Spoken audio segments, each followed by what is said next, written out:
What a welcome. Thank you for that. You know, something's definitely going on in this room today. Can you feel it?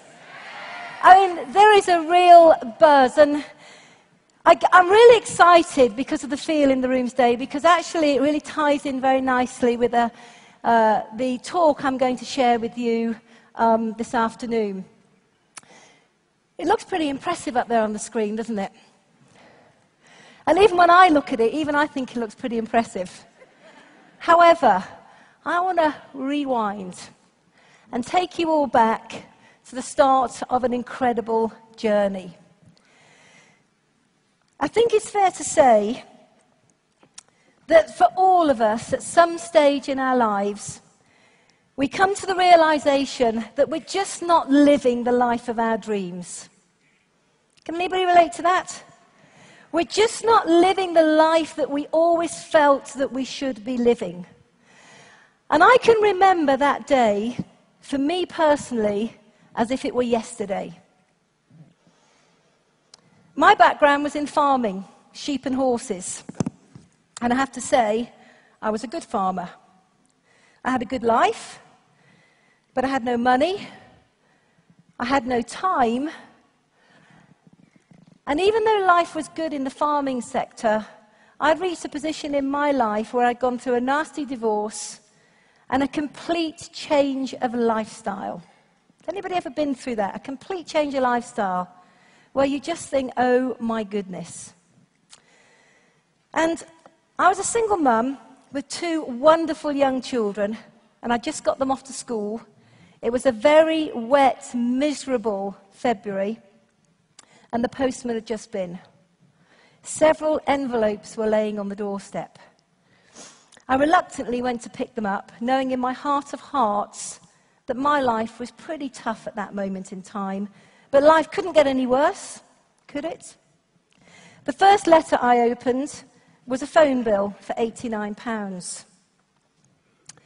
The second, a reminder for the car tax. And what was really interesting, if you'd seen my car at the time, it wasn't even worth as much as the value of the car tax. And I was thinking, my goodness, where am I going to find that money? The third was a letter from my landlord saying that as of the end of March, he was putting the rent up on the property that I was living in. And I looked around at my surroundings and I thought, £550 a month for this dump. And lastly, a letter from the school reminding me that the spring trip to France for the boys was £160 each. I put my head in my hands and I realized at that moment I was living a life of quiet desperation. No future, no prospects outside of my farming career. I was going nowhere fast. Something had to change because I was going under. And that may seem a pretty gloomy picture to paint when we've had such an exciting day, but there's a reason why I'm painting it quite like this. Because I know for many people in this room, some of you might have been at that point in your life. I put my head in my hands, and I said to myself, something has to change. And I believe that we are the creator of our own good fortune, that we are the creator of our own luck. Would you believe in that? And on that miserable day in February, I knew categorically that something had to change. But little did I know just how different my life was going to become. Because I decided that if my life was going to change, the only person that could change it was me. If I wanted a different life, the only person that was going to change it was me. And I had a major paradigm shift. Major paradigm shift from feeling quite sorry for myself to actually feeling ready for something. I didn't know what it was, but I was ready for something. And I decided on that morning that I was no longer happy to live a life of getting by from one pay packet to the next, from one job to the next. I wanted to start my own business. Now that's a great thing to be thinking when you've never had a business of your own before. But I'm in control of my own destiny, right? And that's the key. All of us have that gift. of choice. We are in control of our own destinies. What's amazing is that as you have a paradigm shift and you begin to think differently and act differently, it's amazing what changes in your life, very often without you even realizing it. But two things changed in the next few months. The first one was I met John. And the second one was I went on to meet this amazing business. And this amazing business, alongside John, has taken me from living in pretty poor conditions to being a self-made, highly successful businesswoman. So that was the start. And when you look at that, I have to be able to relate it back to the start. Because there are many people sitting in this room today that probably think, oh, it's all right for her, she's a diamond manager. I think sometimes people just think you kind of get there without any effort, without any work, without any ups and downs, without any emotions, without any challenges. And the reality is, it's a journey for each and every one of us. It's a journey, and it's a very exciting journey. So Forever came into our lives, and it was very, very exciting for us. When we put our signatures on that application form, it was with high hopes, very high hopes, that all we dreamt about and were hungry to work for would become a reality. Isn't that an interesting thought? That was our mental state at the time, that when we registered with Forever, that everything we dreamt about, if we were prepared to work for, would become a reality. Little did we realize just what our lives would look like 18 years on. And we would have been so successful that actually, even now, I still have to pinch myself. But a question that we get asked regularly, in fact, I've been asked it a dozen times today, is how come you've been successful? What have you done? What do you do? How do you do it? I get asked that question all the time. And the answer to that question is exactly the same as you. Exactly the same as you. But maybe we have an ingredient that some people lack. And it's this ingredient today that I want to talk about.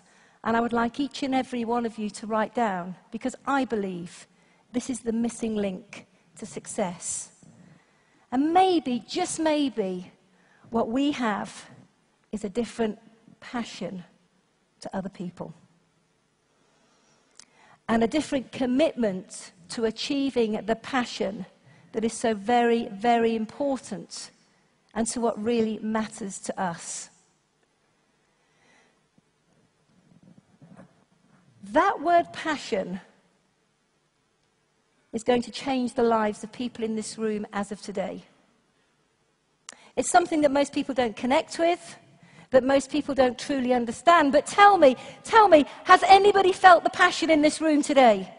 Is there anybody that's been on this stage today that you believe has got passion?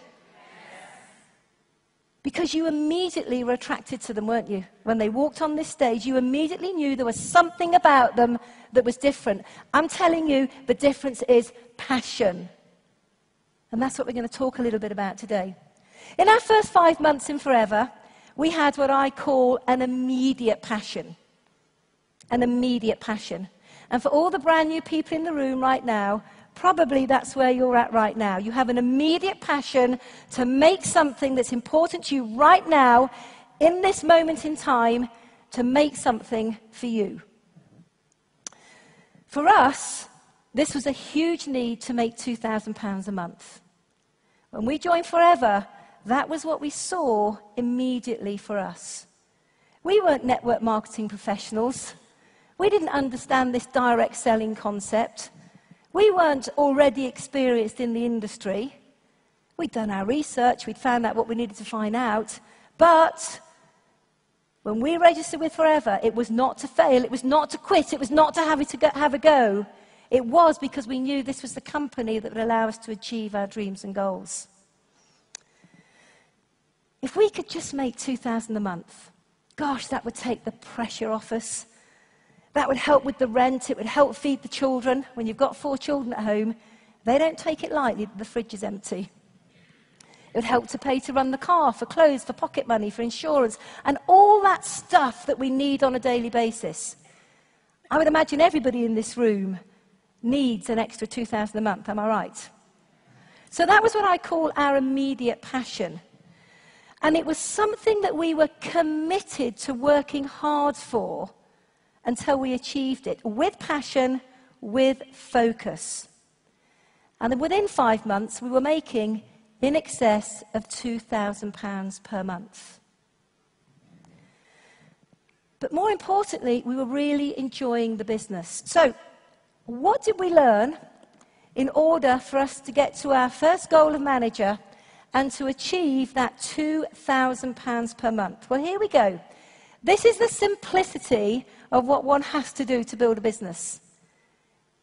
Because sometimes, when you come to a big event like this and it's lots of recognition and lots of testimonials and lots of stories, a lot of people say, yeah, but what have I got to do? What have I got to do? Tell me what to do and I'll go and do it. Is that right? Okay.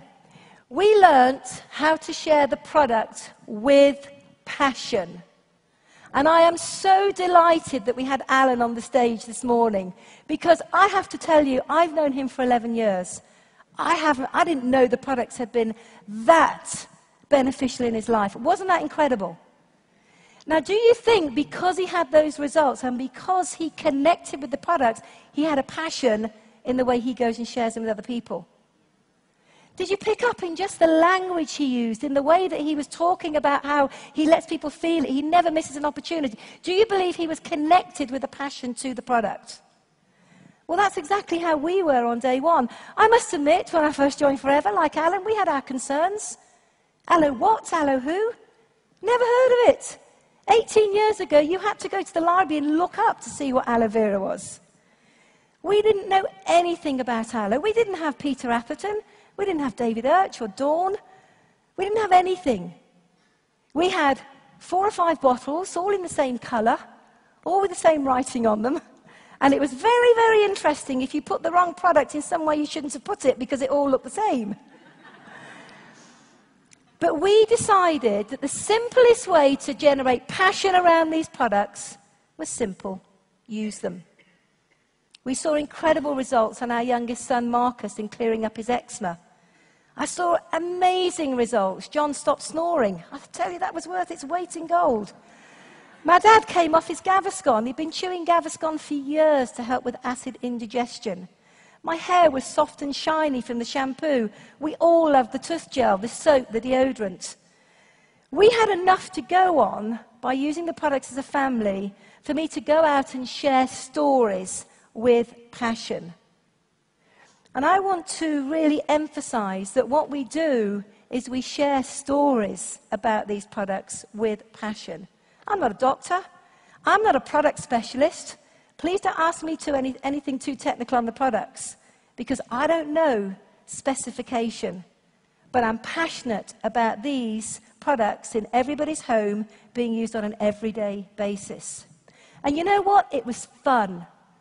It was fun letting people try the product. And it was mesmerizing when they rang up and ordered more gel.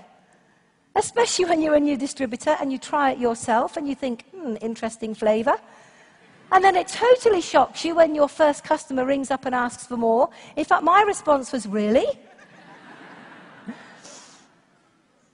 So suddenly we had customers, and we began to get repeat customers.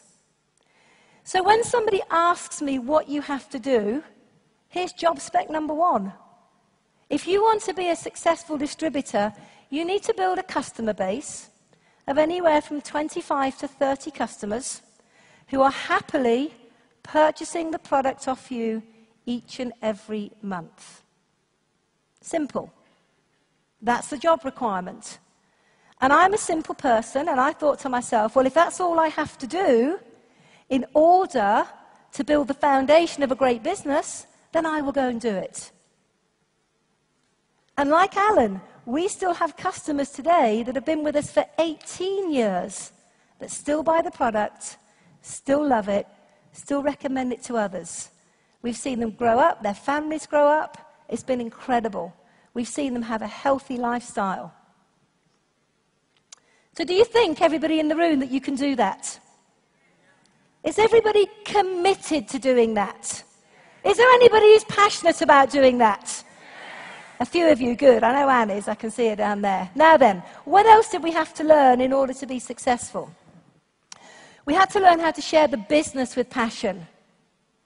You see, Forever is not just product, it's not just business, it's both.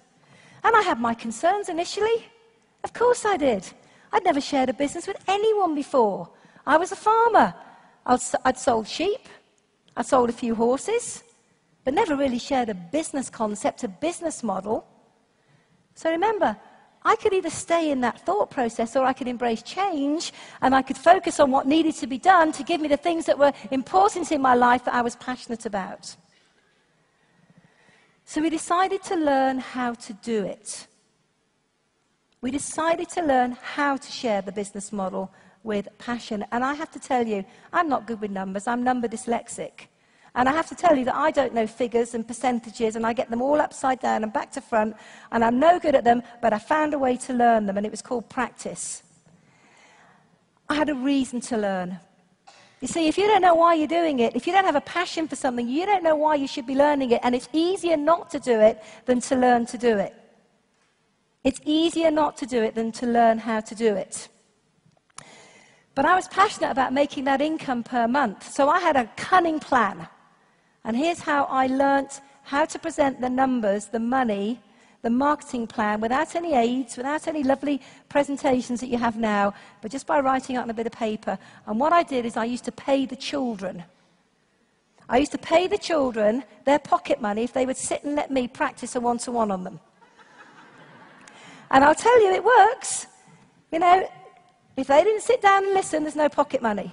Children like pocket money. At the age of 10, our youngest son could explain the marketing plan, no problem, on a piece of paper to anybody. And he was also doing quite well from his pocket money as well. They needed pocket money, I needed to practice. You could say there was a double-edged passion all around there, couldn't you?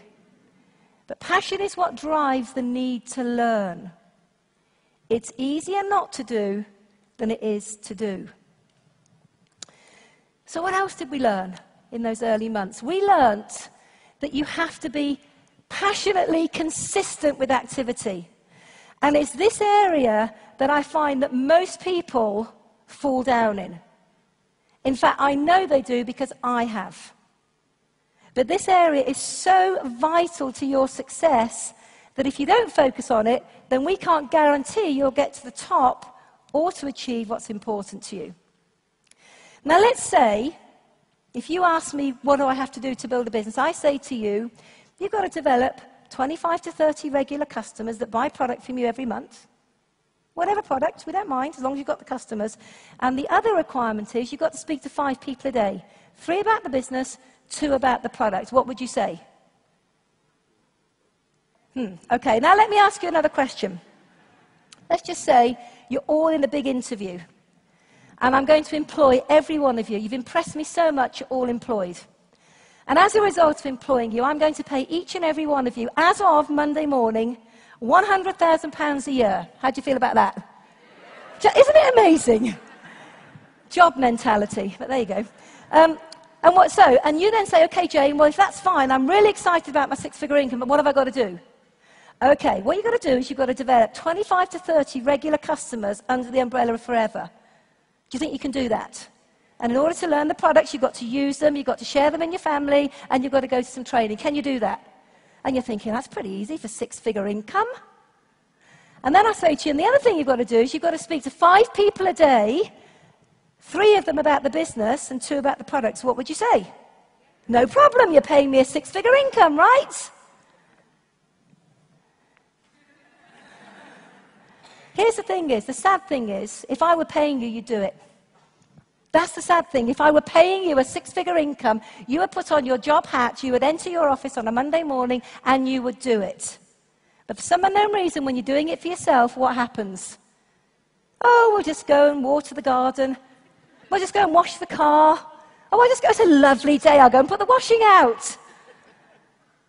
What, you want to have a coffee with me today? Oh, perfect. Anything but make those phone calls. Now, here's the thing. When you implement discipline alongside passion, oh my goodness. Oh my goodness, it's amazing what happens. I'm going to share with you the consequence of not doing what I've just suggested you do. The simplicity of the business, I said, was develop your customers and speak to 3 people every day about the business. I didn't ask you to worry about the outcome, did I? I just said speak to the people.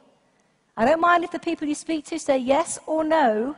What I mind is that you make the contact. Let's just assume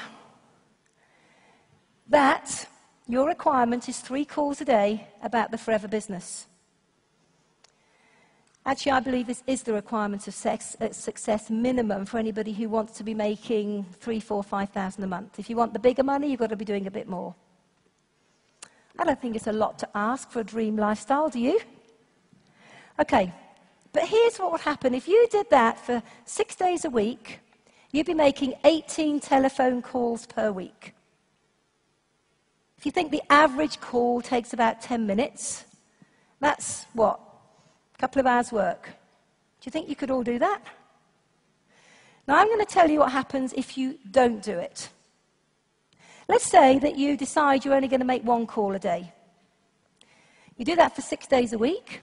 By the end of your first week, you're 12 calls behind. Doesn't matter, I'll make them up the next week. But you never do. So by the end of the first month, you're actually 48 calls behind. Never mind, I'll do them all next Sunday. No, you won't. And by the end of your first full year in Forever, with that attitude of I won't do what needs to be done, you'll be 576 phone calls behind where you need to be. Fast forward that, over a 5-year period, you are over 2,800 phone calls behind where you need to be. The consequence of that is you've missed going diamond, you've missed an income of over £250,000 per year, you've missed the freedom, the lifestyle, the security that it has to offer, all because you only made 1 call a day and not 3. Can anybody afford to lose £250,000 a year within 5 years' time?